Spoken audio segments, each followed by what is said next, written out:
डोकलाम से कुछ ही दूरी पर जहां पे चीन परमानेंट रोड बना रहा है, उससे कुछ ही दूरी पर 25,000 एकड़ चीन की सेना ने ले लिया।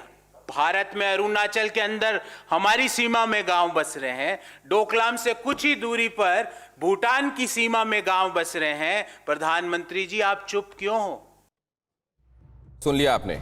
अब जरा, क्योंकि अभी देखिए बाराहोती का सवाल भी उठाया गया, वहां पर सेना ने स्पष्ट रूप से कहा था कि ऐसी कोई इंफॉर्मेशन हमारे पास नहीं है। और एक बार उसको मैं फिर से आपके सामने स्थापित कर देने के लिए मैं जाता हूं सुमित के पास। सुमित, इधर जो बहुत सारी बातों का हवाला दिया गया उसमें बाराहोती का हवाला भी था कि उधर से आए, घुड़सवार आए, पुल तोड़ते हुए चले गए, और सेना ने कहा था कि ऐसी कोई जानकारी नहीं है। क्या मैं ठीक कह रहा हूं?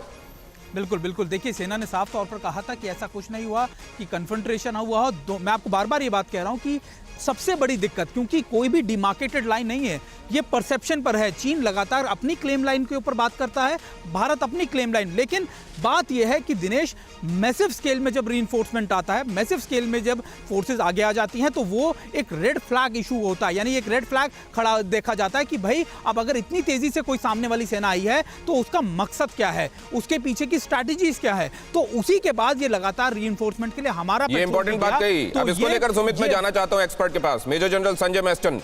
ये रेड फ्लैग है या ये एनक्रोचमेंट है? मैं आता हूं गुरदीप सप्पल, आपका इशारा देख रहा हूं। प्लीज एक राउंड मुझको सभी लोगों के साथ कंप्लीट करने दीजिए। संजय मेस्टन। दिनेश, मैं कुछ चीजें स्पष्ट करना चाहता हूं। पहली बात, जिस इलाके की बात हो रही है, मैंने खुद अपनी ब्रिगेड नथुला में कमांड की थी 2009 से 2010।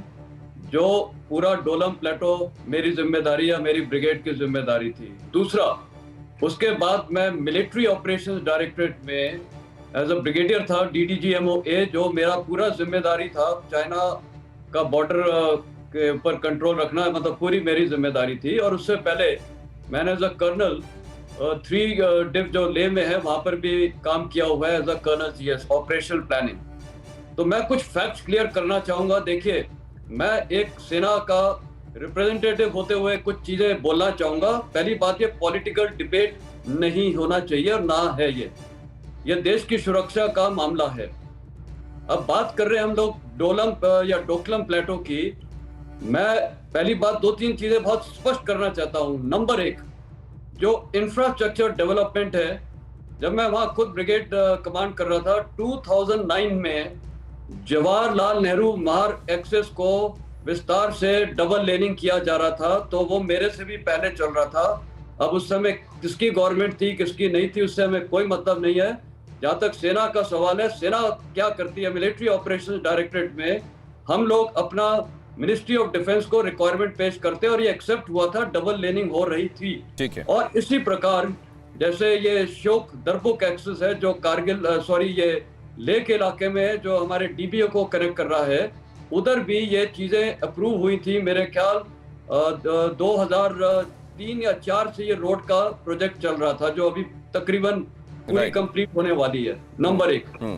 नंबर 2, ये जो बार बार हम डोलम प्लेटो की बात करते हैं, देखिए वहां पर जो वेस्टर्न फ्लैंक है जिसमें हम लोग बैठे हैं, और मैं पोस्ट का नाम नहीं लेना चाहूंगा, पर जो कुछ पोस्टें सबको पता है, जैसे डोकाला है, और उससे हम नॉर्थ की तरफ जाएं, वो एक पूरी रिज लाइन है, बहुत डोमिनेटिंग वाटरशेड है, और वहां पर हमारे पूरी एक बटालियन बैठी हुई है, और पूरा जो इलाका है वहां एक हमारी ब्रिगेड बैठी हुई है। और चाइना के वहां मुश्किल से 2 कंपनी पूरे हमारे जनरल मेस्टन, प्रॉब्लम है क्या, प्रॉब्लम हुई है क्या, और हुई है तो इलाज क्या है सर? क्योंकि मेरे पास टाइम कंस्ट्रेंट है सर, इसलिए मैं कट शॉर्ट कर रहा हूं, माफ कीजिएगा प्लीज।